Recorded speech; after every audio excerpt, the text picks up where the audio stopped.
नमस्ते दोस्तों, स्वागत है आप सभी का आपके इस YouTube channel urban diversion mentor के इस YouTube चैनल पर। और आज की इस वीडियो में हम आप सभी से चर्चा करने जा रहे हैं MSc ज्योग्राफी के फर्स्ट लेसन यानी इकोनॉमिक ज्योग्राफी के इस वीडियो के सेशन के बारे में। और इस वीडियो के सेशन की खासियत ये रहेगी कि ये वीडियो सिर्फ सिलेक्टेड डेज में ही आपके लिए अवेलेबल होंगी और जो सिलेक्टेड डेज होंगे वो हम आपको आगे बताते रहेंगे। तो आप सभी का सबसे पहले काम रहेगा कि आप इस वीडियो को ज़्यादा से ज़्यादा अपने दोस्तों के साथ शेयर कीजिए और इस चैनल को जल्दी से जल्दी सब्सक्राइब कीजिए। डाइवर्शन मेंटर के इस यूट्यूब के इस वीडियो में आज हम चर्चा करने जा रहे हैं इसके फर्स्ट लेसन, जिसके बारे में आज हम चर्चा करने जा रहे हैं। उम्मीद करेंगे कि आपको यह वीडियो बहुत अच्छा लगेगा। अगर वीडियो अच्छा लगे तो चैनल को सब्सक्राइब कीजिए। आपने चैनल को सब्सक्राइब किया है तो इस वीडियो को साथ के साथ शेयर जरूर कीजिए। तो आज की इस वीडियो में हम आप सभी से चर्चा करने जा रहे हैं इकोनॉमिक ज्योग्राफी है क्या।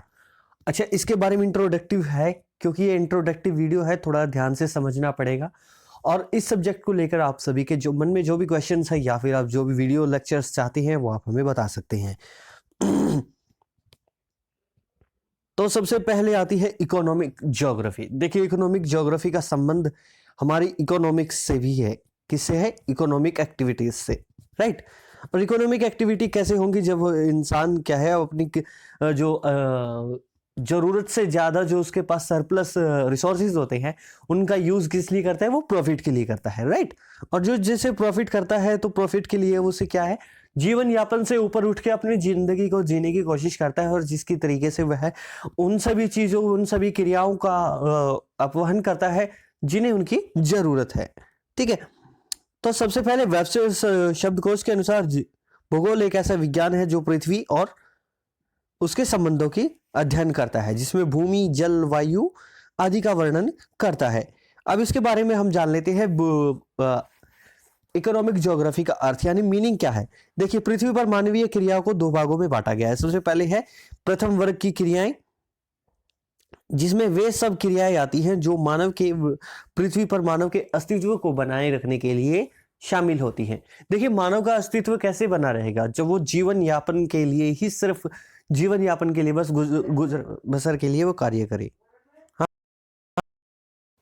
अच्छा, जब दूसरी बात आती है, जब मान लीजिए उन क्रियाओं के अंदर क्या क्या आते हैं, जैसे भोजन प्राप्त करना और घर बनाना और उनसे जुड़ी जो भी एक्टिविटीज होती है, राइट।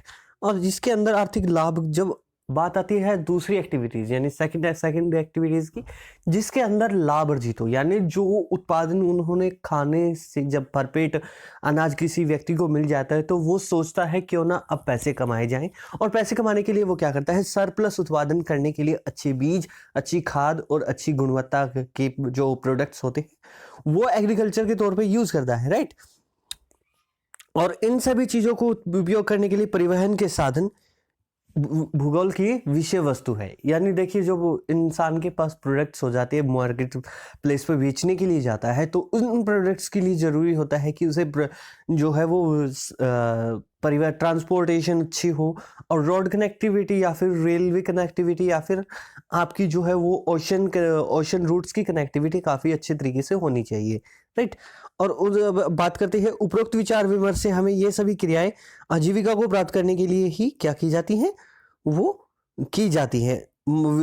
मानव भूगोल की विषय वस्तु, जब ये क्रियाएं लाभ कमाने के लिए अर्जित की जाती हैं तो आर्थिक भूगोल से संबंधित होती है। देखिए, जो हमारी इकोनॉमिक एक्टिविटीज होगी जिनसे हमें प्रॉफिट अर्न होता है, वो किससे संबंध करती है? ह्यूमन ज्योग्राफी से, राइट। और जो भी एक्टिविटीज होती है वो किससे संबंध करेगी? हमारी इकोनॉमिक ज्योग्राफी से, ठीक है। तो इनका सभी का एक दूसरे से क्या है? संबंध है, ठीक है। तो देखिए, सबसे पहले इकोनॉमिक एक्टिविटी होंगी वो किससे संबंधित होंगी? मानव भूगोल से। और मानव भूगोल में मानव भूगोल में उस इंसान को हमें क्या है? आर्थिक क्रियाएं करने के लिए जो उसे ज्ञान मिला वो कहां से मिला? इकोनॉमिक ज्योग्राफी से, राइट। अब बात कर लेते हैं कुछ एक परिभाषा जिसके अंदर दी गई है, वो परिभाषा आप अपने तौर पे याद कर लीजिए। इसकी पीडीएफ आपको गूगल ड्राइव की लिंक से आप डाउनलोड कर सकते हैं। और अब बात करते हैं इसके बारे में कि इसका क्रमबद्ध विकास कैसे हुआ। जो इकोनॉमिक ज्योग्राफी है उसका क्रमबद्ध विकास इसके काल के द्वारा बनाया गया है। जैसे सबसे पहले है प्रारंभिक काल, यानी किसी भी टाइम पीरियड की शुरुआत, कोई भी मान लीजिए कोई किसी भी काल की शुरुआत कहाँ से होती है, सबसे पहले प्रारंभिक काल उसके अंदर आती है, राइट, जिसके अंदर वे मानव वैसी ही क्रियाएं करता है जो विविध यानी डिवर क्लासिफिकेशन आरंभ हुआ। आर्थिक भूगोल वैज्ञानिक विषय के रूप में एंड्री ने 1862 में वाणिज्य भूगोल की एक शाखा माना, और जिसके अंदर इसको पृथक रखा गया। वस्तुओं के उत्पादन विश्व के क्षेत्रों में वैज्ञानिक विवेचन के रूप में इन्हें परिभाषित किया गया। गोट्स के अनुसार विषय को एक अध्याय माना, राइट, इसको एक आयाम किसने प्राप्त करवाया? गोट्स ने। गोट्स भी एक अच्छे तरीके के ज्योग्राफर माने जाते हैं, राइट। फिर बात आती है हमारे सेकंड काल है जो वो रहा है अंतर्युद्ध यानी इंटर वार पीरियड। दो महायुद्धों के बीच आर्थिक भूगोल और वाणिज्य भूगोल के पृथक हो गया। इसका प्रमुख 1914 और 1918 के बीच प्रथम विश्व युद्ध, जिसके दौरान अंतरराष्ट्रीय व्यापार की खोज हुई, राइट। उसकी क्या हुई? कहते हैं आवश्यकता आविष्कार की जननी है, राइट। इन सभी विश्लेषणों के प्रमुख केंद्र प्रतिरूप अवास्तविक रूप से पूंजीवाद में गहरे जमे सामाजिक संबंधों की संरचना थी। औद्योगिक अवस्थिति, नगरीय संरचना और क्या सामान्य आर्थिक विकास के स्थानिक प्रतिरूपों को देखने के लिए इस काल के दौरान ये सभी एक्टिविटीज हुई, राइट। और इसके अंदर ये आप डायग्राम जरूर बना के आए एग्जाम के अंदर, ये काफी इंपॉर्टेंट है, ये आप देख पा रहे हैं। जिसके अंदर सबसे पहले जो है वो है, एक सेकंड इसके बारे में चर्चा ही कर लेते हैं जरूर। सबसे पहले है हमारा नेचुरल रिसोर्सेज एंड इसकी बाउंडेशन, ठीक है, जिसके फिर हम बांटेंगे प्रोसेस के रूप में। प्रोसेस में क्या क्या आ जाती है? तकनीक, ठीक है, फिर इसके अंदर संसाधन उपयोग की विधियां, मेथड, और यानी संशोधन की आवश्यकता। फिर बात आती है हमारे तीसरे प्रतिरूप की, जिसमें उत्पादन, एक सेकंड, हाँ जी, उत्पादन प्रतिरूप, जिसमें उत्पादन की मात्रा और प्रकार। फिर दूसरा पार्ट है हमारा विवरण और उसकी जानकारियां।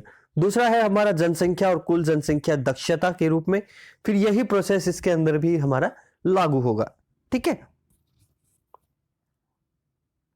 देखो इधर क्या होगा, बात आती है हमारे आर्थिक भूगोल का कार्यक्षेत्र। देखिए कार्यक्षेत्र में कहां कहां पर ये यूज होता है।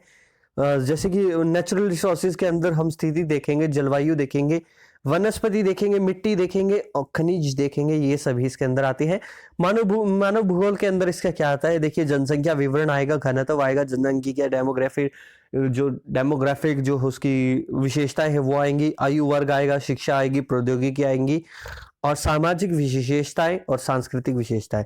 आर्थिक क्रियाओं में आएंगे उत्पादन क्रियाएं, और हमारे सभी क्या आएंगे? विनिमय आएंगे, उद्योग आएंगे, व्यापार आएगा, वाणिज्य आएंगे, विवरण आएंगे, और क्या आएंगे?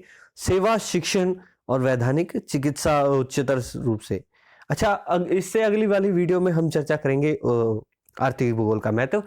ये था आज का वीडियो कैसा लगा वीडियो को कमेंट सेक्शन में जरूर बताएं, और आपकी सभी के सजेशन जो भी है उन सजेशन के तौर पर हम कार्य करेंगे। तो आज की डाइवर्जेंट मैटर गौरव को दीजिए इजाजत। नमस्कार।